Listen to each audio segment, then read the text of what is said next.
உங்களுடைய பிரயாசத்திற்கு பதில் கொடுக்கணும்னு கர்த்தர் நினைச்சாருன்னா நான் நம்புறேன் சீக்கிரமா கர்த்தர் உங்களுக்கு அதை தருவேன் என்று கிருபையாய் வாக்கு கொடுக்கிறார். ஹல்லேலூயா. எத்தனை பேர் விசுவாசிக்கிறீங்க? ஆரம்பிக்க போகிறது. என்ன ஆரம்பிக்க போகிறதுனா கூலி கொடுக்கிற நாள் ஆரம்பமாக போகிறது. நான் தீர்க்க தரிசனமா சொல்றேன், இது கர்த்தருடைய வார்த்தை. ஆண்டவருடைய பிள்ளைகள் அநேகருக்கு கர்த்தர் கூலி பேசுகிற வருஷமா மாறும். இதுவரைக்கும் பட்ட கஷ்டத்திற்கு நீங்க கூலிகளை வாங்குற வருஷமாய் மாறும். கர்த்தர் இதை நீங்க பாப்பீங்க, வித்தியாசத்தை பாப்பீங்க. நீங்க நினைக்காத இடத்துல இருந்து உங்களுக்கு கூலி வரும். நீங்க 10 வருஷத்துக்கு முன்னாடி பட்ட பாடுகளுக்கு கூலி வரும். 5 வருஷத்துக்கு முன்னாடி மறந்த அந்த காரியத்துல கர்த்தர் ஒரு கூலிய, ஆமென் ஆண்டவரே ஏன் இதை செஞ்சீங்க ஆண்டவரே, இப்ப எதுக்கு இப்ப எனக்கு கொடுத்தீங்க, இந்த ஆசீர்வாதத்திற்கு நான் என்ன செஞ்சேன், நான் கொஞ்சம் கூட பாத்திரவானல்ல அப்படின்னு நீங்க சொல்லுவீங்க. அப்பா ஆண்டவர் சொல்லுவார், நீ அன்னைக்கு அந்த மாதிரி ஒண்ணு பண்ணனே, அதுக்கு இன்னைக்கு நான் உனக்கு கூலி தர்றேன்னு. ஆமென். என்னுடைய வாழ்க்கையில் இந்த மாதிரி கர்த்தர் ஆயிரக்கணக்கானதை பண்ணி இருக்கிறார். ஆனால் அந்த நாட்களில் செய்யும் போது அது ஒன்றுமே நமக்கு பெனிஃபிட் வந்தது மாதிரி தெரியாது. அது ஒன்றுமே நமக்கு யாரும் தட்டி கூட கொடுக்க மாட்டாங்க, யாரும் என்கரேஜ் பண்ணவே இல்லை, எந்த கூலியுமே கிடைக்கல. ஆனால் எதிர்பார்க்கவே இல்லை அந்த கூலியை, அப்படியே நம்ம பாட்டுக்கு அதை செஞ்சோம். ஆனால் இப்போ சமீப காலமாய் நான் திரும்பி பார்க்கும்போது செஞ்ச ஒவ்வொன்றா நான் மறந்துட்டேன். ஆனால் ஒன்னொன்னா பார்த்து கர்த்தர் என்ன பண்ணுறாருன்னா அப்படியே கூலி கொடுத்துட்டே வர்றாரு. ஆமென். இப்போ சமீபத்தில் பார்த்தீங்க அப்படின்னு சொன்னால் ஒரு சின்ன சாட்சியை சொல்கிறேனே. இதான் இப்போ போட்டிருக்கிறேன் பாருங்க, இந்த சட்டை மாதிரி 12 சட்டை லெனன்ல கிட்டத்தட்ட இப்போ 12 சட்டை இருக்கு. 12 சட்டை ஒரே ஒருத்தர் அப்படியே முழு அவங்க என்ன சொன்னாங்கன்னா, இனி சர்ச்சில் பலிபீடத்தில் போடுற சட்டை முழுக்க நான் தான் உங்களுக்கு வாங்கி தருவேன் அப்படின்னு 12 சட்டையா அவங்களே அளவு எடுத்துட்டு போய் தச்சு ரொம்ப அழகாக கொண்டு கொடுத்துட்டாங்க. அப்போ அந்த சட்டையை வாங்கும்போது நான் நினைச்சேன், அதே 2000 சட்டையே இல்லாமல் கிழிஞ்ச சட்டை போட்டுட்டு யாராவது ஒருத்தர் போட்ட பழைய சட்டை தரமாட்டாங்களா அப்படின்னு நினைச்ச நாட்களை மறக்கவே முடியாது. அப்போ அன்றைக்கு அந்த கிழிஞ்ச சட்டை போட்டுட்டு அந்த பழைய சட்டை போட்டுட்டு அந்த வருத்தத்திலையும் அதெல்லாம் ஒரு பெருசாக எடுக்கலை. சரி, ஆனாலும் அந்த கிழிஞ்ச சட்டை போட்டே ஊழியம் செஞ்சோம், அந்த அழுக்கான சட்டையை போட்டே ஊழியம் செஞ்சோம், யாராவது போட்டு முடிச்ச அந்த சட்டையை போட்டே நல்ல திருப்தியாக தான் ஊழியம் பண்ணோம். ஆனால் அதெல்லாம் கர்த்தர் கணக்கில் வச்சுட்டு திருப்பி கர்த்தர் என்ன கொடுக்குறாரு நான் விசுவாசிக்கிறேன். இப்போ கர்த்தர் கூலி கொடுக்கிற ஆண்டு. ஹல்லேலூயா. யோசிப்போம், ஒரு பெண்ணை எழுதுறதுக்கு வாங்கினா அவ்வளோ ஆசையாக இருக்கும். அந்த பெண்ணை அப்படியே பத்திரமா வச்சிருப்போம். அந்த பெண்ணை ஏன் அப்படின்னா அந்த 5 ரூபா பெண் அவ்வளோ வேல்யூவாக இருக்குது நமக்கு அன்னைக்கு. ஆனால் இன்னைக்கு பார்த்தீங்கன்னா நிறைய பேர் 1 டஜன் வாங்கிட்டு கொடுப்பாங்க. அப்படி ஆச்சரியமா இருக்கு. அன்னைக்கு இந்த டைரி எல்லாம் பார்த்தோம்னா ஏதாவது ஒரு டைரி கிடைச்சா அதை பத்திரமா தொடச்சு பத்திரமா வச்சிருப்பேன். ஏன்னா டைரி வாங்க முடியாது இல்லை, டைரின்றது ஒரு பெரிய பொக்கிஷம் கொடுத்தது மாதிரி. ஆனால் இன்னைக்கு 5 டைரி 6 டைரி வச்சுங்க. அதெல்லாம் நான் நினைக்கிறேன் கர்த்தர் கூலி கொடுக்கிற ஒரு நாள் எனக்கு மட்டும் இல்லை உங்களுக்கும் சீக்கிரமாய் அவர் மறக்க மாட்டார். நீங்க பாருங்க, உங்க பிரயாசத்தை மறக்க மாட்டார், உங்க ஜபத்தை மறக்க மாட்டார். அம்மா, கர்த்தர் உங்களுக்கு கூலி கொடுக்கிற வருஷம் வரப்போகுது. சிஸ்டர், உங்களுக்கு கர்த்தர் கூலி கொடுக்கிற ஆண்டு வரப்போகிறது. வெகு சீக்கிரத்திலே கர்த்தர் உங்களுக்கு கூலி தரப்போகிறார். கர்த்தர் கூலி தரப்போகிறார். ஹல்லேலூயா. ஆண்டவருடைய பிள்ளைகளே, இந்த வசனத்தை நான் தியானிச்சுட்டு இருக்கும்போது வேதத்தில் ஆண்டவர் ஒரு கூலி கொடுத்த சம்பவம் எனக்கு ரொம்ப ஆச்சரியமா இருந்துச்சு. அப்படின்னா நம்முடைய தேவன் வேதத்தில் நிறைய காரியத்தை கர்த்தர் ஓமைகளால் ஆண்டவர் ஜனங்களுக்கு விளக்கி சொல்லி இருக்கிறார். அப்போ ஆண்டவர் விளக்கி சொல்லும் போது கர்த்தர் ஒரு இடத்துல இந்த கூலி கொடுக்கிறதை குறித்து ஆண்டவர் பேசியிருக்கிறார். எடுத்துக்கொள்ளலாமா? அந்த வசனத்தை வாசிக்கலாம், எல்லாரும் எடுத்துக்கொள்ளுங்கள். ஆமென். Thank you Jesus. மத்தேயு எழுதின சுவிசேஷத்தில் எடுத்துக்கொள்ளலாம். மத்தேயு எழுதின சுவிசேஷம், ஆமென், மத்தேயு எழுதின சுவிசேஷத்தினுடைய 20வது அதிகாரத்தில் 20வது அதிகாரத்தினுடைய 8வது வசனத்தை வாசிக்கலாமா?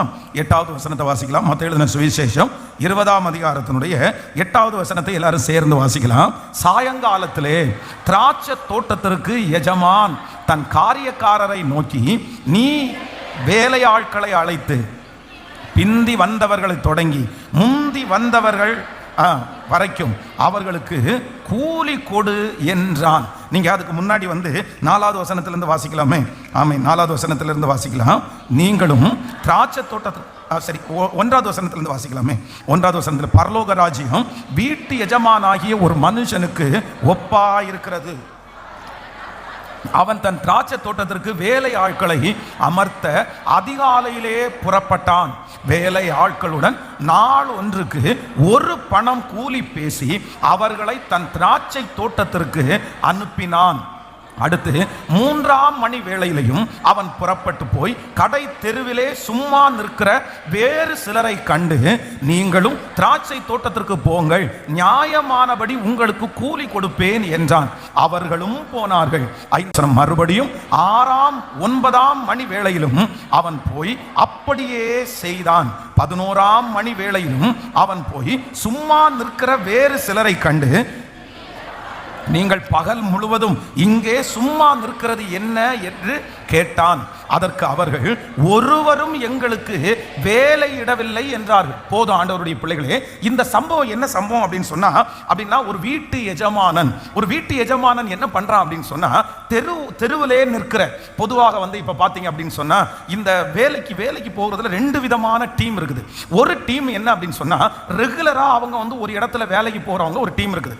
அவங்க மாச சம்பளம் அவங்களுக்கு கிடைச்சிரும். அவங்க முறைப்படி ஒரு கம்பெனியில போய் ஜாயின் பண்ணி, அந்த கம்பெனிலையோ இல்லைன்னா அந்த கடையிலையோ அந்த ஓனர் இடத்துல காலையில 8 மணிக்கு கிளம்பி இல்லை 9 மணிக்கு கிளம்பி போய் அந்த வேலையை முடிச்சுட்டு மாச சம்பளம் வாங்குவாங்க, இல்லைன்னா வார சம்பளம் வாங்குவாங்க. இது ஒரு டீம் இருக்குது. ஆனா இன்னொரு டீம் யார் அப்படின்னு சொன்னா, இவங்க வந்து ப்ராப்பரா டெய்லி ஒரு இடத்துல வேலை கிடைக்காதவர்கள். வேலைக்கு போகாம நம்ம கூட பாத்தீங்க அப்படின்னு சொன்னா, கோயம்புத்தூர்ல கூட பல இடங்களில் நம்ம அவங்களை பார்க்க முடியும். அப்படின்னா இப்போ வந்து கண்ணப்ப நகரில் நீங்கள் வந்து ஒரு 9 மணிக்கு 8 மணிக்கு போயிட்டீங்க அப்படின்னு சொன்னால், அந்த பேக்கரி பக்கத்தில் பார்த்தீங்கன்னா ஒரு 100-150 பேர் நின்றுப்பாங்க. என்ன இவ்வளோ பெரிய கூட்டம் இங்கே நிற்குது, இங்கே ஏதோ சண்டையா இல்லை பிரச்சனையா அப்படின்ற மாதிரி இருக்கும். அதே மாதிரி சிவானந்த காலையில் நீங்கள் அந்த ஜங்ஷன் பக்கத்தில் போய் பார்த்துட்டீங்கன்னா, அங்கேயும் காலையில் 8 மணிக்கு போனால் ஒரு 200 பேர் பக்கத்தில் ஒரே பேக்கரி பக்கத்தில் நின்றுப்பாங்க. இவங்க யார் அப்படின்னு சொன்னால், இவங்களுக்கு வந்து ப்ராப்பராக இவங்க மாதம் ஒரு வேலைக்கு போகிறதில்ல, டெய்லி ஒரு இடத்துல அவங்க வேலைக்கு போகிறவங்க. இதே போல இந்த இடத்துல என்ன நிற்கிறாங்கன்னா, வேலைக்காக ஒரு டீம் நின்றுக்கிறாங்க. இப்போ இந்த எஜமானன் வந்து பார்க்கிறாரு. ஃபர்ஸ்ட் எப்போ வராரு அப்படின்னு சொன்னா, காலையிலே எத்தனை மணிக்கு வராராமா? நீங்கள் 1வது வசனத்தை வாசிக்கும் போது 3ஆம் மணி 2வது வசனத்தை வாசிங்களா? 3ஆம் மணி வேளையிலே அவன் புறப்பட்டு போய், அப்படியே ஒரு டைம் போயாச்சு. காலையில ஒரு டீமை கொண்டு போய் வேலைக்கு விட்டுட்டாரு. அதற்கு பிறகு 6ஆம் மணி வேளையில போய் ஒரு வேலைக்காக ஒரு டீமை கொண்டு போய் விட்டாச்சு. அதற்கு பிறகு 9ஆம் மணி வேளையில கொண்டு போய் ஒரு டீமை விட்டாச்சு. இப்போ கடைசியா 11ஆம் மணி வேளையிலும் அவன் போய் சும்மா நிற்கிற வேறு சிலரை கண்டு, பகல் முழுவதும் இங்கே சும்மா நிற்கிறது என்ன என்று கேட்டான். சோ அதற்கு அவங்க என்ன சொல்றாங்க அப்படின்னு சொன்னா, எங்களுக்கு ஒருத்தர் என்ன பண்ணல, வேலை இடலன்னு சொல்லி அவர்களையும் கூட்டிட்டு போய் வேலை கொடுத்து, இந்த கூலி கொடுக்கிற நேரத்தில் நீங்க பாத்தீங்கன்னா ரொம்ப ஆச்சரியமா இருக்கும். அப்போ இந்த சம்பவம் வேதத்திலே, இந்த மத்தேயு எழுதின சுவிசேஷத்திலே 20வது அதிகாரத்திலே கூலி கொடுக்கிற சம்பவத்தை குறித்து ஆண்டவர் ரொம்ப அழகாய் கர்த்தர் எழுதி இருக்கிறார். அந்த எஜமானனாக இயேசு இருக்கிறார், அந்த வேலைக்காரர்களாக நாம் இருக்கிறோம். கூலி கொடுக்கிறதற்காக நியமிக்கப்பட்ட ஒருத்தர் பரிசுத்த ஆவியானவராய் இருக்கிறார். நான் நம்புகிறேன், இந்த மத்தேயு 20ஆம் அதிகாரத்தில் எப்படி கூலி கொடுக்கப்பட்டதோ அதே போல கூலி கொடுக்கப்படுகிற நாள் சீக்கிரமாய் வரப்போகிறது. இந்த சம்பவத்தில் நான் ஒன்றொன்றாய் நான் உங்களுக்கு சொல்றேன். உங்களுக்கு சொல்லி நம்ம ஜெபிச்சு இன்னைக்கு கடந்து போறோம். நம்பர் 1, முதலாவதாக இந்த 7வது வசனத்தை வாசிக்கும் போது, அதற்கு அவர்கள், ஒருவனும் எங்களுக்கு வேலையிடவில்லை என்றார்கள். அவன் அவர்களை நோக்கி, நீங்களும் திராட்சை தோட்டத்திற்கு போங்கள், நியாயமானபடி கூலியை பெற்றுக் கொள்வீர்கள் என்றான். 6வது வசனத்தை கூட வாசிக்கலாம். சாயங்காலத்திலே திராட்சை தோட்டத்து எஜமானன் தன் காரியக்காரனை நோக்கி, நீ வேலையாட்களை அழைத்து, 6வது வசனத்தை வாசிங்க. 6வது வசனம், 11ஆம் மணி வேளையிலும் அவன் போய் சும்மா நிற்கிற வேறு சிலரை கண்டு, நீங்கள் பகல் முழுவதும் இங்கே சும்மா நிற்கிறது என்ன என்று கேட்டான். அதற்கு அவர்கள், ஒருவரும் எங்களுக்கு வேலையிடவில்லை. நல்லா கவனிங்க ஆண்டவருடைய பிள்ளைகளே, இந்த இடத்துல முதலாவதாக கூலியை பெற்றுக் கொள்ளுகிற அப்படின்னா, தன்னுடைய எஜமானனுடைய அன்புக்குள்ள வர்றவங்க ஃபர்ஸ்ட் யார் அப்படின்னா, 11ஆம் மணி வேளையில, அப்படின்னா காலையில 3ஆம் மணி வேளையிலிருந்து ஆரம்பிக்குது. ஃபர்ஸ்ட் டீம் வேலைக்கு போயிட்டாங்க, இவங்க அங்கேயே நின்றுட்டு இருக்கிறாங்க. செகண்ட் டீம் 6ஆம் மணி வேளையில வேலைக்கு போறாங்க, இவங்களுக்கு அந்த இடத்துல எந்த ஆஃபருமே கிடைக்கல. அகைன் திரும்ப 9ஆம் மணி வேளையில இன்னொரு டீம் போறாங்க. அவ்வளவுதான், இவங்களுக்கு இந்த மாதிரி கிட்டத்தட்ட அவர்களுடைய கண்களுக்கு முன்பாக எத்தனையோ பேரை வேலைக்கு கூட்டிட்டு போறாங்க. வாங்கப்பா வேலை வரீங்களா, எல்லாரும் போறாங்க. ஆனா இவங்களுக்கு என்ன கிடைக்கல அப்படின்னா, இவங்க சொல்றாங்க, எங்களுக்கு இதுவரைக்கும் என்ன கிடைக்கல, யாரும் எங்களுக்கு வேலையிடவில்லை. யாரும் எங்களுக்கு வேலை இடவில்லை, நாங்க அந்த அளவுக்கு ஒர்த்தானவங்க இல்லை, நாங்க அந்த அளவுக்கு படிக்கல, எங்களுக்கு அந்த அளவுக்கு திறமை இல்லை, எங்களுக்கு கொடுக்கறது மாதிரி யார்கிட்டையுமே வேலை இல்லை, அவர்களை மாதிரி எங்களுக்கு வேலை செய்ய தெரியாது.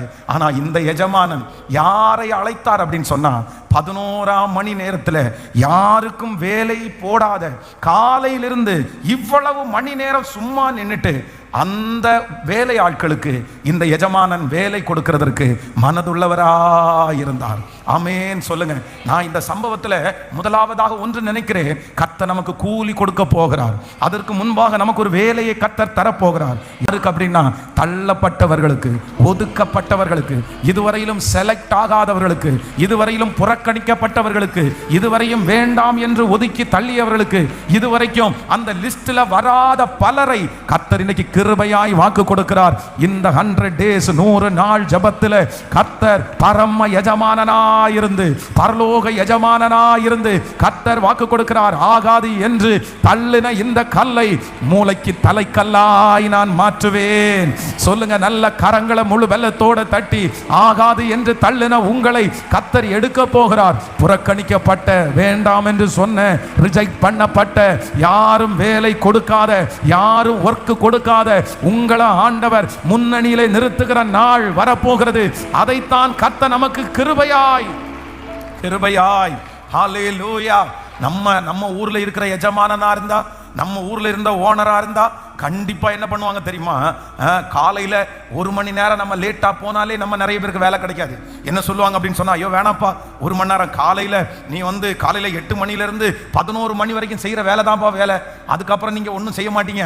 அந்த நேரத்தில் செய்யற வேலையே நீங்க செய்யாம லேட்டா வந்தீங்கன்னா உங்களுக்கு எப்படி? நிறைய வேலை ஆட்களை வச்சு பிரச்சனை பண்ற இடத்துல வர்ற சண்டையே என்னன்னா, ஏன் இவ்வளவு லேட்டா வரீங்க, எதுக்கு இவ்வளவு லேட்டா, அப்படிதான் நம்ம கேட்போம். ஆனா நான் நம்புறேன், நமக்கு ஒரு எஜமானன் இருக்கிறார், நமக்கு ஒரு எஜமானன் இருக்கிறார். அந்த எஜமானன் சிலருக்கு கூலி கொடுக்க போகிறார், சிலரை வேலையில் அமர்த்த போறாரு.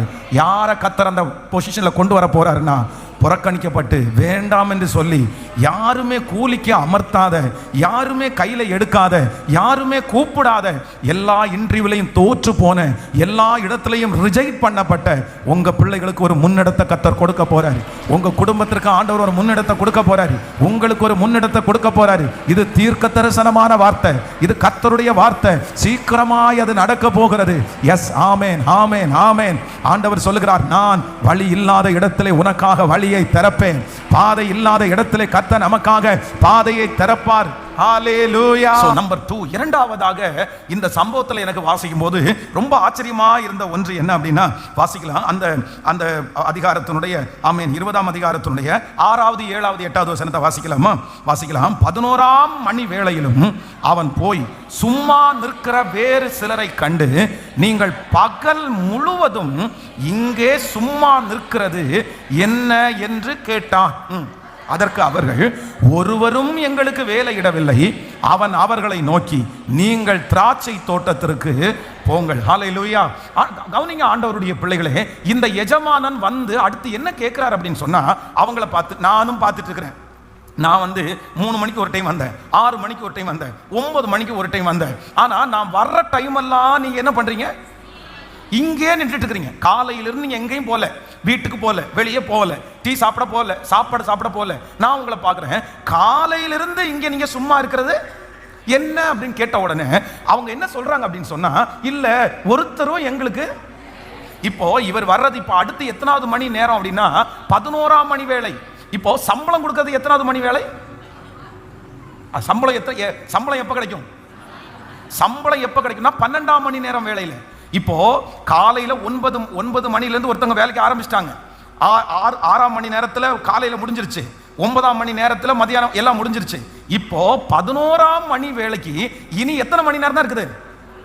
1 மணி நேரம் தான் இருக்குது. ஏன்னா 12ஆம் மணி வேலையில் அவங்களுக்கு என்ன கிடைக்கும்? சம்பளம் கிடைக்கும். இப்போ உங்களை பார்த்து கேட்குறோம், ஒரு இடத்துல வேலைக்காக போய் நிற்கிறாங்க. நம்ம வந்து நான் இப்போ சொல்கிறேனே, அதை திரும்ப நீங்கள் வேணால் டெஸ்ட் பண்ணி பாருங்க. கண்ணப்ப நகர்லையும் சிவானந்த காலையும் வேலைக்காக நிற்கிறவர்கள் வந்து நீங்கள் எத்தனை மணி வரைக்கும் பார்க்க முடியும் தெரியுமா? காலையில் 4 மணிலிருந்து கரெக்டாக 9:30, 9:45, 10 மணி, 10 மணி வரைக்கும் நீங்கள் அங்கே க்ரௌடை பார்க்கலாம். ஆனால் 10 மணிக்கு மேலே யாரையுமே அங்கே, ஆனால் எல்லாருக்கும் வேலை கிடைச்சவங்களான்னு கேட்டால் கிடையாது. 10 மணி 10:30 மணி ஆகும்போது அவங்களுக்கே ஒரு மைண்ட் செட் வரும், இனி யாரும் நம்மளை, சொல்லுங்களேன், இனி யாரும் நம்மளை கூப்பிட மாட்டாங்க. அதுலயும் சிலர் பெரிய நம்பிக்கை வச்சு இருந்தாங்கன்னா சரி மத்தியானம் வரைக்கும் நம்ம இருக்கலாம், இல்லைன்னா சாயந்தரம் வரைக்கும் இருக்கலாம். ஆனா சாயந்தரம் வேலைக்கு கை கழுவுற 5 மணிக்கு மேல 4 மணிக்கு ஒருத்தர் போய் டீ கடைக்கு முன்னாடி நின்று, ஏப்பா காலையிலே ஒன்னு நான் இங்கே நிக்கிறது பாக்குறேன், என்ன நிக்கிறேன் அப்படின்னு கேட்டா, இல்ல காலையில இருந்து யாராவது வேலை கொடுப்பாங்கன்னு நின்றுருக்காங்க. ஏங்க 4 மணி வரைக்குங்களா? 4 மணி வரைக்குங்களா? அப்ப யாரையுமே நம்ம பார்க்க முடியாது. ஆனா இங்க நிக்கிறவங்க என்ன அப்படின்னு சொன்னா, அவங்களுக்கு என்ன இருக்கு அப்படின்னு சொன்னா, ஒரு சின்ன விசுவாசம், ஒரு குட்டி விசுவாசம். எத்தனை மணி வரைக்கும் அந்த விசுவாசம் இருந்துச்சுன்னா 11ஆம் மணி வரைக்கும் அந்த விசுவாசம் அவங்களுக்குள்ள இருக்குது. யாராவது ஒருத்தர் கண்டிப்பா நமக்கு வேலை தருவார்கள். அப்போ சரியா காலையிலிருந்து அவங்க வெயிட் பண்ணிட்டே இருக்காங்க. அவங்களுடைய சின்ன நம்பிக்கைய, சின்ன விசுவாசத்தை அந்த எஜமானன் கனப்படுத்தி அந்த 1 மணி நேர வேலைக்காக அவர்களை கூட்டிட்டு போகிறது உண்மையானால், இன்று அந்த தேவன் இன்றைக்கு கிருபையாய் வாக்கு கொடுக்கிறார். உங்களுக்கு கடைசி நிமிஷத்திலையும் உங்களுக்கு இருக்கிற அந்த சின்ன விசுவாசத்தை கர்த்தர் கனப்படுத்துவேன் என்று வாக்கு கொடுக்கிறார். இத்தனை நடந்தும், இத்தனை பிரச்சனை வந்தும், இவ்வளவு பேரு சொல்லியும், இத்தனை பேரு முடியாதுன்னு சொல்லியும் உங்க மனசுக்குள்ள இல்ல, ஏசப்பா கண்டிப்பா விடுதலை தருவாரு, ஏசப்பா ஒரு அற்புதம் செய்வாரு, அவர் நினைச்சா இந்த கடைசி நிமிஷத்துல அற்புதம் செய்ய முடியும்னு உங்களுக்கு இருக்கிற அந்த சின்ன விசுவாசத்தை கனப்படுத்துகிற தேவனுக்கு நல்ல கரங்களை தட்டி முழு பலத்தோடு ஸ்தோத்திரம் ஸ்தோத்திரம் நல்லா சொல்லுங்க. ஏசப்பா ஸ்தோத்திரம் ஸ்தோத்திரம் ஸ்தோத்திரம் ஸ்தோத்திரம். Thank you Jesus. Hallelujah. Number 2, எனக்கு ஒன்று தெரியும். ஒன்று, யாரும் வேலை போடாதவர்களுக்கு வேலை போடுகிற எஜமானன், தள்ளப்பட்டவர்களை, புறக்கணிக்கப்பட்டவர்களுக்கு வேலை போடுகிற ஒரு எஜமானன் நம்மத்திலே அசைவாடி கொண்டிருக்கிறார். அவர் இன்றைக்கு நமக்கு கிருபையாய் வாக்கு கொடுக்கிறார். நம்பர் 2, இரண்டாவதாக நமக்கு ஒரு எஜமானன் இருக்கிறார். அந்த எஜமானன் யார் அப்படின்னு சொன்னா, என்னுடைய கொஞ்ச விசுவாசத்தையும் கனப்படுத்துகிற கர்த்தர், விடாமல் இருக்கிற விசுவாசத்தை கனப்படுத்துகிற கர்த்தர். நீங்கள் நம்புகிறது அவராலே வரும், நீங்கள் நம்புகிறது அவராலே வரும். நீங்கள் விசுவாசிக்கிறவர் இன்னார் என்று அறிந்து கொள்கிற ஒரு நாளை கர்த்தர் தருவார். இந்த 100 நாட்கள் ஜெபத்திலே நீங்கள் நம்பின அந்த காரியத்தை ஆமேன் கர்த்தர் ஆம் என்றும் ஆமேன் என்றும் கர்த்தர் அதை நிலைப்படுத்துவாராக. அந்த சின்ன விசுவாசத்தை கர்த்தர் கனப்படுத்தி எனக்கு செய்வேன் என்று கர்த்தர் வாக்கு கொடுக்கிறார். உங்களுடைய விசுவாசத்தை கர்த்தர் கனப்படுத்துகிற நாட்கள் சீக்கிரமாய் வரப்போகிறது. அந்த பிள்ளையை குறித்து விசுவாசித்த விசுவாசத்தை கனப்படுத்துகிற ஆண்டவரே, கடைசி நிமிஷம் வரைக்கும் என்னுடைய விசுவாசத்தை பெருக பண்ணுகிற கர்த்தாவே, நம்முடைய கண்ணீருக்கு கூலி கொடுக்கிற நேரம் ஆரம்பிக்கப்பட்டு விட்டது. நாம் இத்தனை நாட்களும் பட்ட பிரயாசத்திற்கு கர்த்தர் கூலி கொடுக்க ஆரம்பிக்கிறார். ஆமென். நம்முடைய எஜமானன் பெரிய எஜமானன், நம்முடைய எஜமானன் நல்ல எஜமானன். நம்பர் 1, நம்முடைய எஜமானன் ஃபர்ஸ்ட் நமக்கு பண்ற என்ன, புறக்கணிக்கப்பட்டவர்களை திரும்ப வேலையிலே அமர்த்துகிற ஒரு எஜமானன். நம்பர் 2, இரண்டாவதாக கொஞ்ச விசுவாசத்தை கனப்படுத்துகிற ஒரு எஜமானன். ஹல்லேலூயா. மூன்றாவதாக நம்பர் 3, மூணாவதாக நீங்க வாசி 20ஆம் அதிகாரத்தினுடைய 8வது வசனத்தை வாசிக்கலாமா? 20ஆம் அதிகாரம் 8வது வசனத்தில் வாசிக்கும் போது, சாயங்காலத்தில் திராட்சை தோட்டத்திற்கு எஜமான் தன் காரியக்காரனை நோக்கி, நீ வேலை ஆட்களை அழைத்து பிந்தி வந்தவர்கள் தொடங்கி முந்தி வந்தவர்கள் வரைக்கும் அவர்களுக்கு கூலி கொடு என்றான். நல்ல கவனிங்க, அந்த வசனத்தில் வாசிக்கும் போது, சாயங்காலத்தில் திராட்சை தோட்டத்து எஜமானன் தன் காரியக்காரனை நோக்கி. இப்போ நல்லா கவனிச்சுக்கங்க. இப்போ என்ன நடக்குது அப்படின்னு சொன்னா, நான் யாரை குறித்து பேசுறேன் அப்படின்னா, ஒரே ஒரு கூட்டம் மட்டும் காலையிலிருந்து வேலை இல்லாம என்ன பண்ணிட்டு இருக்காங்க, நின்றுட்டே இருக்கிறாங்க. அப்போ அவங்களுக்கு ஃபர்ஸ்ட் என்ன பண்றாருன்னா, அந்த எஜமானன் என்ன கொடுக்கிறாருன்னா வேலை கொடுக்கிறாரு. ஏன் வேலை கொடுக்கிறாருன்னா, அவங்க காலையிலிருந்து ஒரு நம்பிக்கையோட என்ன பண்ணிட்டு இருக்காங்க, நின்றுட்டு இருக்கிறத அவர் பார்க்கிறாரு. இப்போ இவங்க போற வேலை என்ன வேலை, கிட்டத்தட்ட அவ்வளவுதான், வேலை முடிய போகுது.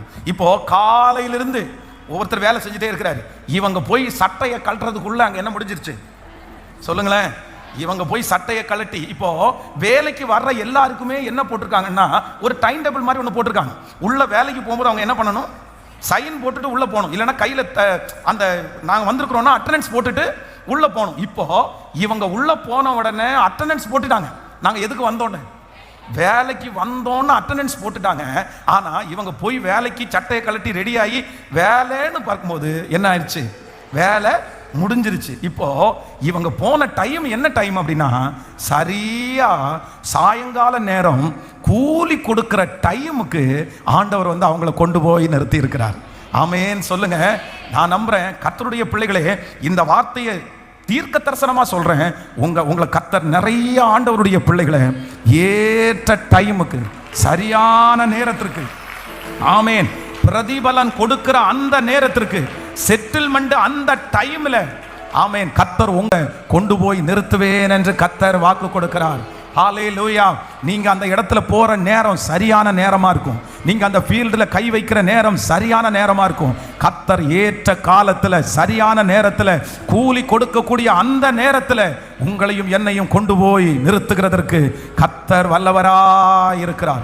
இதுவரையிலும் உங்களுடைய நிறைய பேருடைய வாழ்க்கையில நீங்க காலதாமதமாய் போயிருக்கலாம், இல்லைன்னா சீக்கிரமா நீங்க போயிருக்கலாம். நான் வந்தது சீக்கிரமா, இந்த நேரத்துக்கு நான் வந்திருக்க கூடாது, நான் வந்த நேரத்துல இந்த காரியம் ஒர்க் அவுட் ஆகல.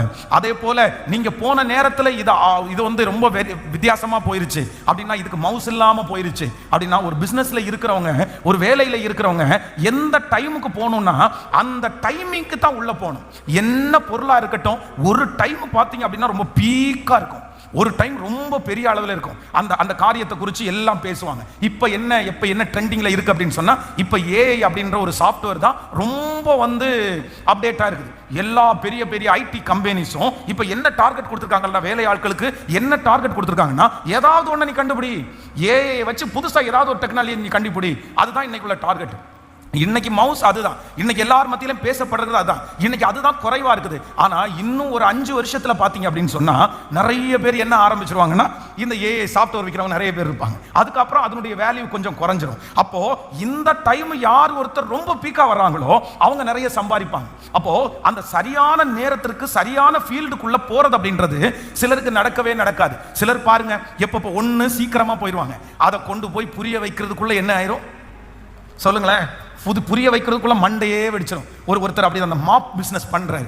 மாப் பிஸ்னஸ் வந்து நான் எப்போ சொல்றேன் அப்படின்னு சொன்னா, கிட்டத்தட்ட 2000ல 20 வருஷத்துக்கு முன்னாடி அவருக்கு வந்து இந்த மாப் பிஸ்னஸ்ல பெரிய பெரிய ஐடியா இருந்துச்சு. அவர் எனக்கு வித்தியாசமா இருந்து, ஏப்பா அன்னைக்கெல்லாம் 20 வருஷத்துக்கு முன்னாடி நான் பார்த்த வரைக்கும் எல்லாருமே எங்க தான் துடைப்பாங்கன்னா கையில தான் துடைச்சிட்டு இருப்பாங்க. இந்த மாப் அப்படி இருந்தாலும் ஏதோ ஒரு பணக்கார வீட்டில் அந்த மாப் மட்டும்தான் இருக்குமே தவிர மிஷின்ல பண்றதோ இல்லைன்னா அதுவே வேலை செய்யறதோ இதெல்லாம் இருக்காது.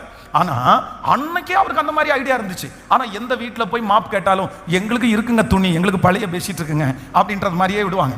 அவர் எப்போ போயிட்டாருன்னா சீக்கிரமா போயிட்டாரு.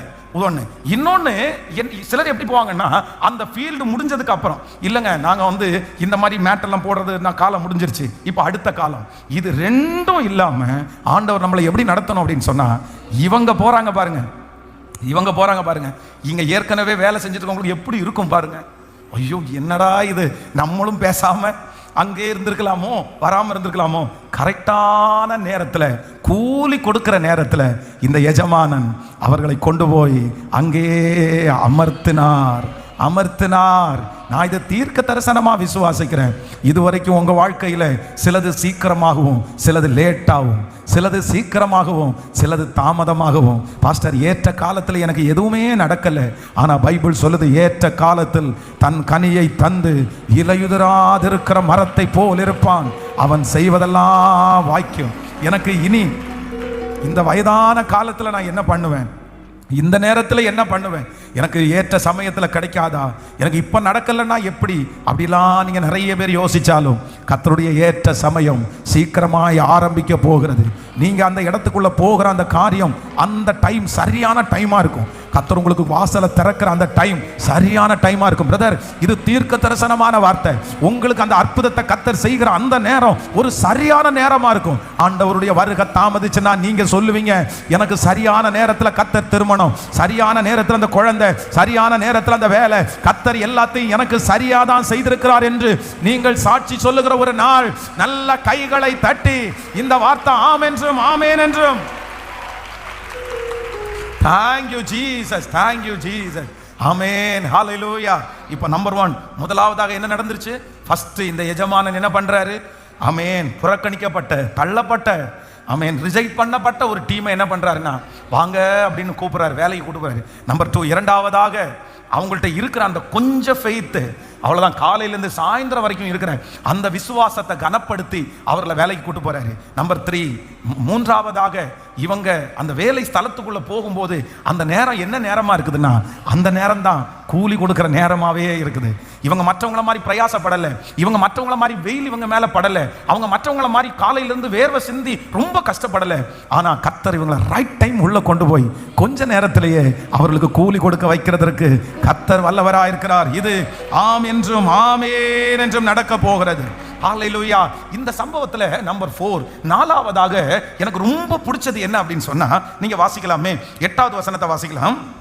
8வது வசனத்தை வாசிக்கலாம். ஆமென். சாயங்காலத்தில் திராட்சை தோட்டத்து எஜமானன் தன் காரியக்காரனை நோக்கி, நீ வேலையாட்களை அழைத்து. யாரை நோக்கி? இல்ல இப்போ சாயங்காலத்திலே அந்த திராட்சை தோட்டத்து எஜமான் தன் காரியக்காரனை நோக்கி, காரியக்காரனை நோக்கி அப்படின்னு சொன்னா, இந்த எஜமானன் யாரை வச்சிருக்கிறாருன்னா இன்னொருத்தர் அசிஸ்டண்டா வச்சிருக்கிறார். அப்படின்னா கணக்கு பிள்ளைன்னு சொல்லுவாங்க. ஒரு காலத்துல கணக்கு பிள்ளை தென்னந்தோட்டத்துல எல்லாம் வச்சிங்கன்னா அந்த தோட்டத்துல தேங்காய் பொறுக்கிறதுக்கு கடைசியில் ஒரு கணக்கு பிள்ளை இருப்பாரு. அந்த கணக்கு பிள்ளை நோட்டை தூக்கிட்டு வந்துட்டு பார்த்துட்டு, இத்தனை தேங்காய் வந்திருக்கா, இவ்வளவு பண்ணிருக்கீங்களா, அந்த வேலையெல்லாம் எழுதிட்டு அவங்களுக்கு எல்லாருக்கும் அட்வான்ஸ் கொடுப்பாரு பாருங்க. அவருக்கு பேர் தான் யாரு? காரியக்காரன். ஆனா நமக்கு ஒரு காரியக்காரனை எஜமானன் வைக்கிறார். நம்முடைய ஆண்டவராகிய இயேசு கிறிஸ்து வாக்கு கொடுத்திருக்கிறார், நான் போவேனே ஆகில் உங்களுக்கு ஒரு தேற்றரவாளனை அனுப்புவேன், அவர் உங்களை சகல சத்தியத்திற்குள்ளும் வழி நடத்துவார். நம்முடைய பரலோக எஜமானன் நமக்கு கூலியை கொடுக்கிறதற்கு ஒரு காரியக்காரனை கர்த்தர் நியமிக்கிறதற்காக நல்ல கரங்களை தட்டி ஆமென். ஹல்லேலூயா, ஹல்லேலூயா, ஆமென். இந்த காரியக்காரர் பாத்தீங்க அப்படின்னு சொன்னா வரிசைப்படுத்தி நிப்பாட்டுறாரு. இவங்களை எல்லாம் வரிசைப்படுத்தி நிப்பாட்டி கரெக்டா நிக்க வச்சு அவருடைய கூலிய கையில கொடுக்கிறாரு. அவர் தான் அந்த ஜனங்களுக்கு பங்கிட்டு கொடுக்கிறார். நான் விசுவாசிக்கிறேன், நமக்கு ஆண்டவர் இந்த 100 days ஜெபத்துல பரிசுத்த ஆவியானவர் ஒன்னொன்னா பார்த்து நம்மேல் இரக்கம் வைத்து ஒரு தலைமைத்துவத்திற்காய் கர்த்தர் ஒருத்தரை ஏற்படுத்தி நமக்கு கிருபையாய் அற்புதம் செய்கிற நாள் வரப்போகிறது. அந்த பரிசுத்த ஆவியானவர் நம்மை நடத்துகிறத நம்ம உணர போறோம். இந்த காரியக்காரருடைய கையில ஒரு லிஸ்ட் இருக்குது. இந்த காரியக்காரருடைய கையில ஒரு லிஸ்ட், கடைசி அட்டெண்டன்ஸ் போட்டு அந்த லிஸ்ட் வைத்திருக்குது. அந்த லிஸ்ட்ல எல்லாரையும் ஒன்றா எழுதி இருக்கிறார். முன்னாடி வந்தவர்களையும் எழுதி இருக்கிறார், பின்னாடி வந்தவர்களையும் எழுதி இருக்கிறார். நான் நம்புறேன், இந்த உலகத்துல இருக்கிற யாருடைய லிஸ்ட்ல நம்முடைய பெயர் வராவிட்டாலும் காரியக்காரருடைய லிஸ்ட்ல நம்முடைய பெயர் இருக்கிறது. தாவீதுனுடைய பெயர் ஆமென் ஈசாயினுடைய கையிலே எழுதப்படவில்லை, அவனுடைய கையிலே இருந்த லிஸ்ட்ல எழுதப்படவில்லை. சாமுவேலுடைய கையிலே இருந்த அந்த லிஸ்ட்ல தாவீதுனுடைய பெயர் எழுதப்படவில்லை. ஆனா ஏசப்பாவுடைய கையிலே இருந்த ஒரு லிஸ்ட்ல வேற யார் பேரும் இல்லை, தாவீதுனுடைய ஒரு பேர் மட்டும்தான் இருந்துச்சு. இன்றைக்கு கர்த்தர் தீர்க்க தரிசனமா வாக்கு கொடுக்கிறார். இந்த உலகத்துல இருக்கிற நிறைய எஜமானுடைய கையிலே இருக்கிற லிஸ்ட்ல எத்தனையோ பேர் இருக்கலாம். உங்க மூத்த அண்ணன் பேர், உங்க இளைய அண்ணன் பேர், உங்க தம்பி பேர், சொந்தக்காரங்க பேர், எல்லார் பேரும் இருக்கலாம். ஆனா உங்க பேர் மட்டும் அங்க இல்லாம இருக்கலாம். ஆனா கர்த்தர் கிருபையா வாக்கு கொடுக்கிறார், பரிசுத்த ஆவியானுடைய கையிலே ஒரு லிஸ்ட் இருக்கிறது. அதுல இதோ உங்க பிள்ளையினுடைய பெயர் முன்பாக எழுதப்பட்டிருக்கிறது, உங்க குடும்பத்தினுடைய பெயர் எழுதப்பட்டிருக்கிறது. நல்ல கைகளை தட்டி விசுவாசிக்கிறவர்கள் ஆமென். நம்முடைய பெயர் எழுதப்பட்டிருக்கிறது. அற்புதத்திற்காக உங்க பெயர் வரிசையில எழுதப்பட்டிருக்கிறது. அடையாளத்தை கர்த்தர் செய்வதற்கு உங்க பெயரை ஆண்டவர் எழுதி வைத்திருக்கிறதற்காக நன்றி நன்றி நன்றி. கரங்களை தட்டி இந்த வார்த்தை அப்படியே நடக்கட்டும் என்று சொல்லுவோம், நடக்கட்டும் என்று சொல்லுவோம். ஸ்தோத்திரம் ஸ்தோத்திரம், ஹல்லேலூயா, ஆமென். என்னுடைய பெயரை கர்த்தர் அங்கே பொறித்து வைத்திருக்கிறார். அவருடைய லிஸ்ட்ல என்னுடைய பெயர் எழுதப்பட்டிருக்கிறது. ஆமென். எனக்கு ஒரு காரியக்காரனை நியமிக்கிற ஆண்டவர், எனக்கு ஒரு காரியக்காரனை நியமிக்கிற ஆண்டவர் உங்க சார்பா பேசுகிறதற்கு, உங்களுக்காக பேசுகிறதற்கு, உங்களுக்காக பதில் சொல்றதற்கு, நீங்க கஷ்டப்பட்ட ஒரு காரியத்தை சொல்றதற்கு, இவன் பாத்திரவான் என்று உங்களுக்கு முன்னாடி ஒரு நற்செய்தியை கொண்டு போறதற்கு ஒரு காரியக்காரனை கர்த்தர் ஏற்படுத்துகிறார். இந்த 100 days ஜெபத்துல கலந்து கொள்கிற ஒவ்வொரு பிள்ளைகளுக்கும் நான் நம்புறேன், யாரு கிடைக்க போறான்னா உங்களுக்காக ஒரு காரியக்காரன், உங்களுக்காக ஒரு காரியக்காரன். இந்த காரியக்காரருடைய வேலை என்ன அப்படின்னு சொன்னா, நீங்க போறதுக்கு முன்னாடியே உங்களை குறிச்ச ஒரு நற்சாட்சியை அங்க கொண்டு போய் சேர்த்துருவாரு. நீங்க போகிறதுக்கு முன்னாடியே உங்களை குறிச்ச ஒரு நல்ல விஷயம் அங்க சொல்லப்படும். அங்க உங்களுக்கு சமாதானத்தை உண்டு பண்றதற்கு உங்களுக்கு முன்னே போகிற ஒரு காரியக்காரன் நியமிக்கப்படுவார். வேலை ஸ்தலத்திலே உங்களுக்கு எதிராக எழும்பி இருக்கிற இடத்திலே ஒரு காரியக்காரனை கர்த்தர் அனுப்புகிறார். உங்க வீட்டு அருகாமையிலே ஒரு காரியக்காரன் உங்களுக்காக நியமிக்கப்படுகிறார். எந்த இடத்திலே உங்கள் நன்மதிப்பு கெட்டு போனதோ அந்த இடத்திலே ஒரு காரியக்காரன்.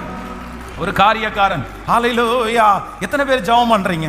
எனக்கு இந்த வார்த்தையை தியானிச்சுட்டு இருக்கும்போது நான் என்ன ஜெபம் பண்ணேன் அப்படின்னு சொன்னா, ஆண்டவரே எனக்கு ஒரு காரியக்காரனாய் நீர் வருவீராக. பரிசுத்த ஆவியானவரே எனக்கு ஒரு காரியக்காரனாய் நீர் வருவீராக. இந்த காரியக்காரன் நினைச்சா என்ன பண்ணலாம்னா சின்ன சின்ன வேலையெல்லாம் பண்ண முடியும். ஆமென். நம்மளை கொஞ்சம் கிளியர் பண்றதுக்கு நம்ம இந்த காரியக்காரன் மட்டும் நம்ம மேல பாசமா இருந்தாங்கன்னா இந்த காரியக்காரன் என்ன பண்ண முடியும்? கள்ளக்கணக்கு எழுத வேண்டாம். ஆனா என்ன பண்ணனா, இந்த 35 மார்க் எடுக்கிறதுக்கு டீச்சர்ஸ் நிறைய பேர் தேடுவாங்கல்ல. 34 மார்க் 33 மார்க் எடுத்த பிள்ளைகளை அவர் 2 மார்க் போட்டா இவன் பாஸ் ஆயிடுவான் அப்படின்னு சொல்லி 2 மார்க்கை தேடுவாங்க பாருங்க. அவங்க தான் அந்த இடத்துல யாரா வெளிப்படுவாங்கன்னா காரியக்காரர்களா. அந்த 2 அவனுக்கு இல்ல, ஆனா எங்கேயாவது ஒரு தேடி கண்டுபிடிச்சு எடுத்து ஒரு 2 மார்க்கை சேர்த்து அவனை பாஸ் பண்ணி விடுவாங்க பாருங்க. அந்த மாதிரி நமக்கு ஒரு காரியக்காரன் கொடுக்கப்படுவார். தகுதி இல்லாத பல இடங்களிலே உங்களை நிற்பாட்டுகிற ஒரு காரியக்காரன். இது தீர்க்க தரிசனமான வார்த்தை. நல்ல ஆமோதிக்கிறவர்கள் இது நடக்கணும். ஆமென், ஆமென், ஆமென், ஆமென். Thank you Jesus. ஒரு சமாதானத்தை கொண்டு வருகிற ஒரு காரியக்காரனை கர்த்தர் உங்களுக்கு நியமிப்பாராக. சண்டை குடும்பம் பிரிஞ்சிருக்கும் பாருங்க, பிரிகிற அளவுக்கு பிரச்சனையா இருக்கும். ஆனா திடீர்னு ஒரே ஒருத்தர் வந்து எல்லாத்தையும் சமாதானமா பேசி, இந்த மாதிரி பிரதர் உங்க மேலையும் சிஸ்டர் உங்க மேலையும் ஒரு காரியக்காரன். அதே மாதிரி கர்த்தர் நமக்கு காரியக்காரனை இதுக்கு மேல இந்த ஜெபத்திற்கு பிற்பாடு ஒரு காரியக்காரன் உங்களுக்காக ஊழியம் செய்கிறதை நீங்கள் பார்ப்பீர்கள். ஹல்லேலூயா. ஸோ அடுத்ததாக எனக்கு ரொம்ப வியந்தது என்னன்னா, இந்த இந்த இந்த சம்பவத்தை வாசிக்கும் போது அவ்வளோ அழகா இருக்கும், அவ்வளோ நேர்த்தியா இருக்கும். பாருங்க அந்த வசனத்தை, 8வது வசனத்தை திரும்ப வாசிங்க பார்க்கலாம். சாயங்காலத்தில் திராட்சை தோட்டத்தை எஜமான் தன் காரியக்காரனை நோக்கி, நீ வேலை ஆட்களை அழைத்து பிந்தி வந்தவர்கள் தொடங்கி முந்தி வந்தவர்கள் வரைக்கும் அவர்களுக்கு கூலி கொடு என்றான். ஹலோ, நல்லா கவனிச்சுங்க. பொதுவாக வந்து இப்ப காலையிலே 9 மணியிலிருந்து ஒருத்தங்க வேலை செய்யறாங்க, அடுத்து 6 மணிக்கு 3 மணிக்கு 11 மணி, இது இவங்க லிஸ்ட் எழுதும் போது யாருடைய பேர் ஃபர்ஸ்ட்ல வரும்? கூலி கொடுக்கும் போது யாரை ஃபர்ஸ்ட்ல கொடுக்கணும் சொல்லுங்க? அவங்க தானே ஃபர்ஸ்ட் வந்தாங்க முதல்ல. ஆனா ஃபர்ஸ்ட் வந்தவங்க கூலி பேசி வந்தாங்க. அவங்களுக்கு நீங்க வேலை செய்யுங்க, நான் அவங்களுக்கு ஒரு பணம் கொடுப்பேன் அப்படின்னு சொல்லி டிஸ்கஷன் பண்ணி வந்தாங்க. அடுத்து வந்தவங்க யாருக்குமே என்ன பேசல?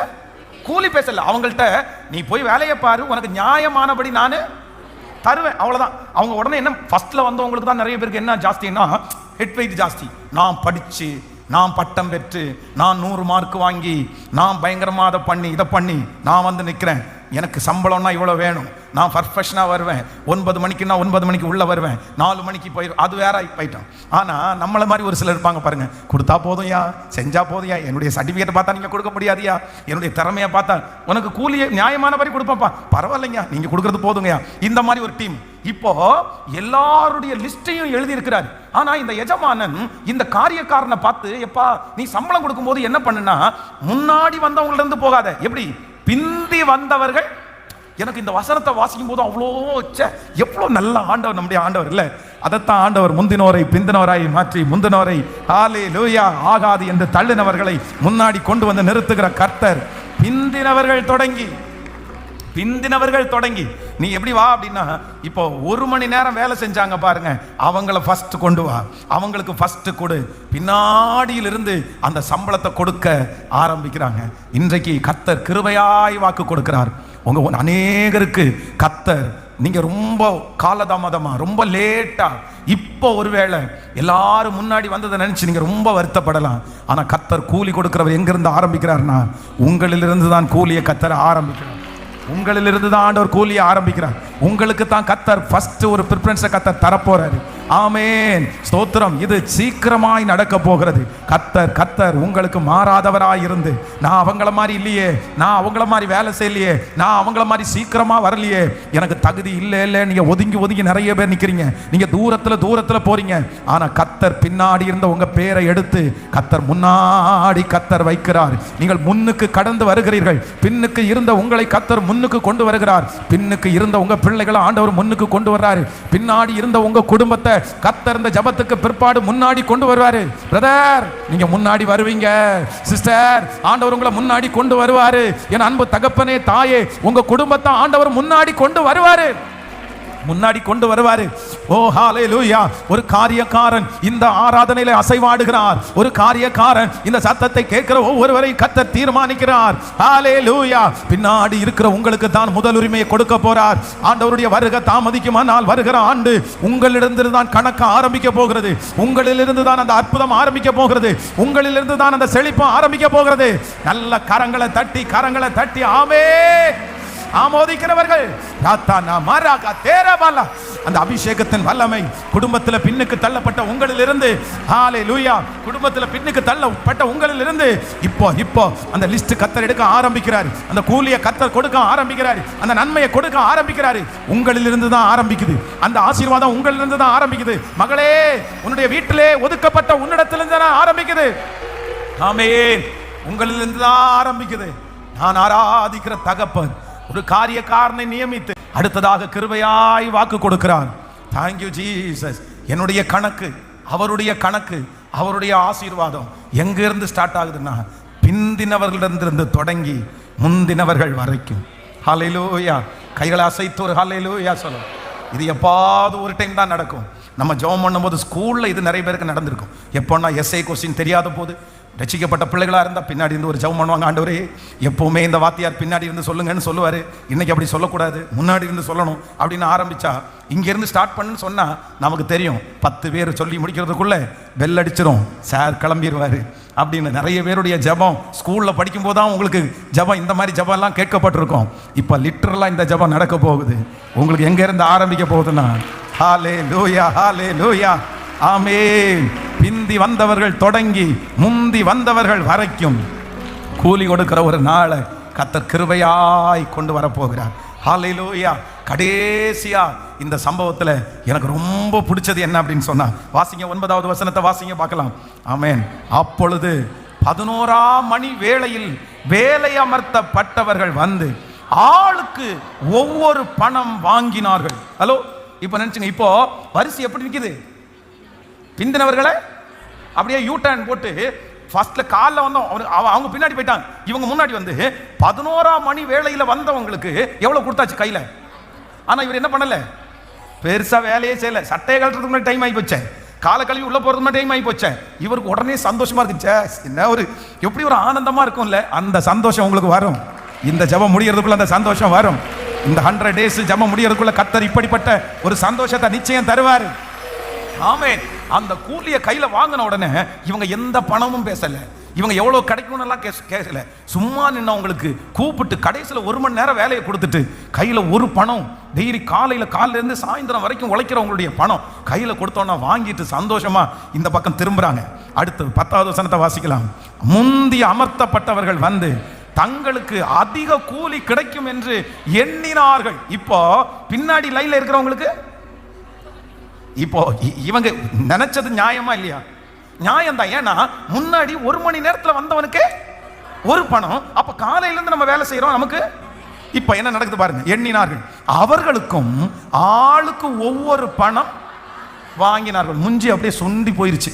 அடுத்த வசனம், வாங்கி கொண்டு வீட்டெஜமானை நோக்கி, பிந்தி வந்தவர்களாகிய இவர்கள் 1 மணி நேரம் மாத்திரம் வேலை செய்தார்கள், பகலிலே கஷ்டத்தையும் வெயிலின் உஷ்ணத்தையும் சகித்த எங்களுக்கு இவர்களை சமமாக்கினீரே என்று முறுமுறுத்தார்கள். இப்போ இவங்களுக்கு பிரச்சனை, இவங்களுக்கு. ஆனா அடுத்த அது வாசி முடிச்சிடும். ஆமென். அவர்களில் ஒருவனுக்கு அவன் பிரதி உத்தரமாக, சிநேகிதனே, நான் உனக்கு அநியாயம் செய்யவில்லை, நீ என்னிடத்தில் ஒரு பணத்திற்கு சம்மதிக்கவில்லையா? உன்னுடையதை நீ வாங்கி கொண்டு போ, உனக்கு கொடுத்தது போல பிந்தி வந்தவனாகிய இவனுக்கு கொடுப்பது என்னுடைய. ஹலோ, இப்ப நமக்கு ஸ்கூல்ல ஃபெயில் ஆகிறது நமக்கு ரொம்ப மானக்கேடு தான். ஆனா நம்ம கூட படிச்ச 4 பேர் ஃபெயில் ஆயிட்டான்னு வச்சுங்களேன், நமக்கு சந்தோஷமா இருக்கும். நம்ம ஃபெயில் ஆனது நமக்கு பெரிய விஷயமா தெரியாது. நமக்கு வீட்டில் சொல்றதுக்கும் ஈஸியா இருக்கும். அவன் ஃபெயில் ஆயிட்டான், அவன் ஃபெயில் ஆயிட்டான், அவன் ஃபெயில் ஆயிட்டான், நானும் அவ்வளவுதான், சொல்றதுக்கு ஈஸியா இருக்கும். இப்போ நம்ம எல்லாருக்கும் நிறைய நேரத்தில் என்னன்னா, இவர் வரும்போது கூலி பேசும்போது இவன் கணக்கு பேசி வந்தது யாரு சொல்லுங்க? இதுக்கு தான் சொல்றது, கர்த்தர் இடத்துல கணக்கு பேசி வரக்கூடாது. புரியுதா? நம்ம நிறைய பேர் கணக்கு பேசுவோம், நீ இது செய்யும் ஆண்டவரே, நான் இதை செய்வேன், செய்யலைன்னா செய்ய மாட்டோமா? அவருக்கு எதுக்கு அப்படி சொல்லணும்? நீங்க செய்யுங்க ஆண்டவரே, என்னுடையது, நீங்க கொடுத்ததான் எல்லாமே. கர்த்தரிடத்துல கணக்கு பேசலாமா? வந்த உடனே இவங்க, நீங்க இந்த அதிகாரத்தை ஆரம்பிக்கும் போது பாத்தீங்கன்னா எஜமானனுக்கும் இவங்களுக்கும் என்ன ஓடும்? ஒரு டிஸ்கஷன் ஓடும். ஒரு நாள் இவ்வளவு பணத்துக்கு கூலி என்னன்னு அவர் கேட்கும்போது இவ்வளவு கூலி தரணும் அப்படின்னு பேசி இவங்க இப்ப என்ன பண்ணிட்டு வந்திருக்காங்கன்னா, இவங்க அவர் ஒரு கேட்டு கரெக்டா வந்துட்டாங்க. ஆண்டவர் இடத்துல டீல் பேசி தான் எஜமான இடத்துல வந்திருக்காங்க. இப்போ கடைசியில பணம் கொடுக்கும்போது லாஸ்டா வந்தவனுக்கு ஒரு பணத்தை கொடுத்த உடனே இவங்க மனசுல என்ன நினைக்கிறாங்க? ஏப்பா நீ பேசிட்டு வந்தது, ஆண்டவரே எனக்கு இதை தந்தா இதை தருவேன் தானே பேசுனீங்க, தந்துட்டேன் ஓ, புரியுதல்? நீ என்கிட்ட டீல் பேசிட்டு தானே வந்த. அப்புறம் கொடுத்த உடனே இவங்களுக்கு பயங்கரமான போறாமை. காலையிலிருந்து வெயிலையும் மழையிலையும் கஷ்டத்திலையும் உஷ்ணத்திலையும் இருந்தவங்க நாங்க. கடைசி ஒரு மணி நேரம் வந்தவங்களுக்கு நீங்க ஒரு பணத்தை கொடுத்து அவர்களுக்கு எங்களை, ஹலோ, இதுதான் உங்களுக்கு நடக்கும் நிறைய பேருக்கு. இந்த ஜெபம் முடிச்சதுக்கு அப்புறம், இந்த 100 நாளுக்கு முடிஞ்சதுக்கு அப்புறம் நிறைய பேர் அப்படின்னா, எனக்கு சமமா நீ வந்துருவியா, எனக்கு சமமா வந்துருவியா, எனக்கு சமமா ஒன்னு நீ உனக்கு கிடைச்சிருமா? அப்படியெல்லாம் நீ எப்பவும் கீழே தான், நான் எப்பவும் மேலதான். இல்ல, ஒரு எஜமானன் இருக்கிறார், ஒரு எஜமானன் இருக்கிறார்.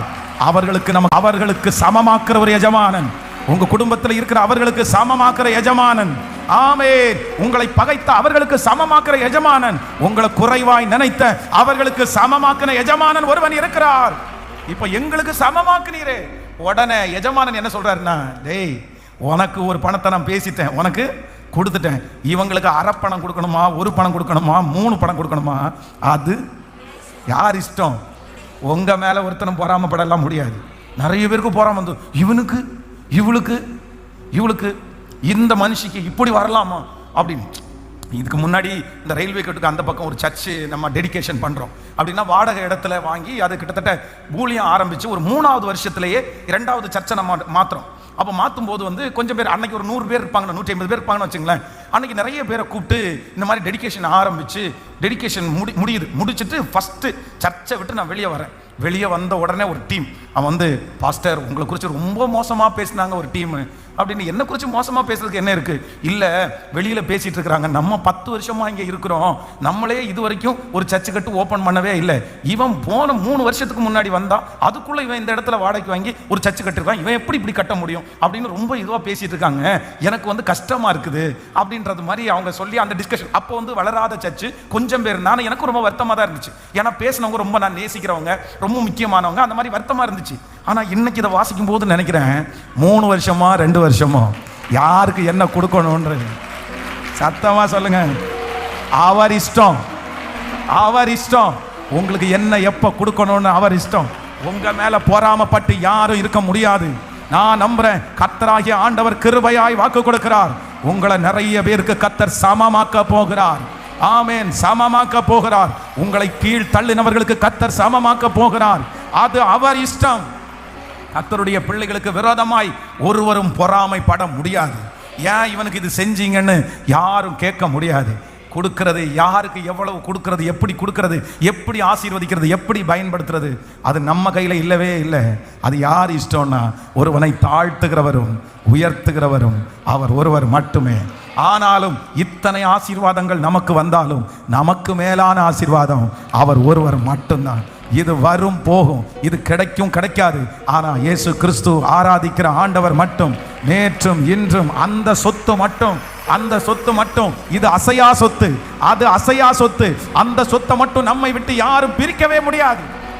ஹல்லேலூயா.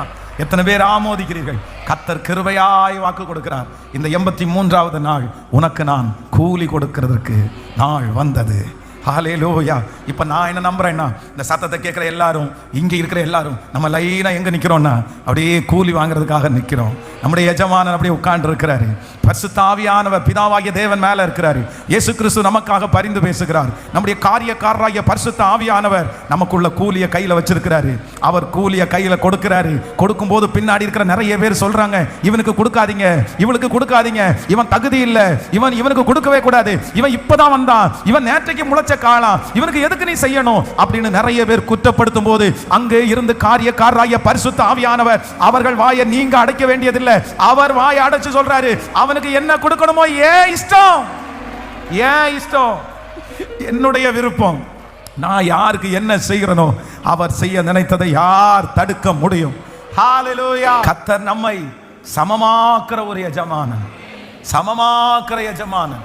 பெரிய நபர்களோடு, பெரிய தியாகிகளோடு, நிறைய வேலை செய்தவர்களோடு, கூலி பேசி வந்தவர்களோடு, பெரிய டேலண்ட் உள்ளவர்களோட, நேர்த்தியாய் அழைக்கப்பட்டவர்களோட, முன்னாடி வந்து நின்றவர்களோட என்ன பண்ணுகிறவர் அப்படின்னா, இவர்களோட நம்ம ஒப்பிடவே முடியாதுன்னு நம்ம ஒதுங்கி ஒதுங்கி ஒதுங்கி நிற்கும் போது, நம்ம தூரத்தில் நிற்கும் போது, நம்முடைய லிஸ்ட்லேயே நம்மளை முன்னாடி கொண்டு வந்து, பின்னாடி இருக்கிறவங்கள முன்னாடி வரிசையில் கொண்டு வந்து, நமக்கும் அதே கூலியை கையில் கொடுத்து அவர்களுக்கு சமமாக்குற ஒரு தேவனை ஆராதிக்கிறோம். இது நடக்கும் சிஸ்டர், பிரதர், இது நடக்கும். அன்பு தகப்பனே, தாயே, நடக்கும். பின்னாடி இருக்கிறவங்க குடும்பத்தை கர்த்தர் முன்னாடி கொண்டு வருவாரு, முன்னாடி கொண்டு வருவாரு. நிச்சயமா ஆண்டவர் உங்க பிள்ளைகளை முன்னாடி கொண்டு வருவாரு. நீங்க இன்னைக்கு பின்னாடி இருக்கிறீங்க, இன்னைக்கு பின்னாடி போயிட்டு இருக்கிறீங்க. ஆனா கர்த்தர் லிஸ்ட்டை மாத்தி எழுதுறாரு. கர்த்தர் முன்னாடி வந்தவர்களை பின்னாடியும், பின்னாடி வந்த உங்களை முன்னாடியும் கர்த்தர் கொண்டு வந்து அதை மாத்தி எழுதி கர்த்தர் கிருபையாய் அவர்களுக்கு சமமாக்குறார். இல்ல நீங்க குறைஞ்சவங்க இல்ல, குறைஞ்சவங்க இல்லைன்னு கர்த்தருடைய வருகை தாமதிக்கும்னா அடுத்த வருஷமே நிறைய பேர் பார்க்க போறோம். அப்படியே எழுமி நிற்கலாமா? Thank you holy spirit. அப்படியே எழுமி கொஞ்சம் முன்பாக வாங்க. ஆன்லைனில் இருக்கிற பிள்ளைகள் அப்படியே கடைசி ஜெபத்துக்கு நீங்க இருக்கிறதுக்கு உங்களை அன்பாய் கேட்கிறேன். Thank you Jesus. நமக்கு இன்னும் ஒரு சில நாட்கள் தான் இருக்கிறது. 23ஆம் தேதி 100வது நாள் ஜெபம் நிறைவுக்கு வரப்போகிறது. ஆமே, அந்த 100வது நாள்ல எல்லாருக்கும் ஒரு அன்பின் விருந்தை ஒழுங்கு செய்திருக்கிறோம்.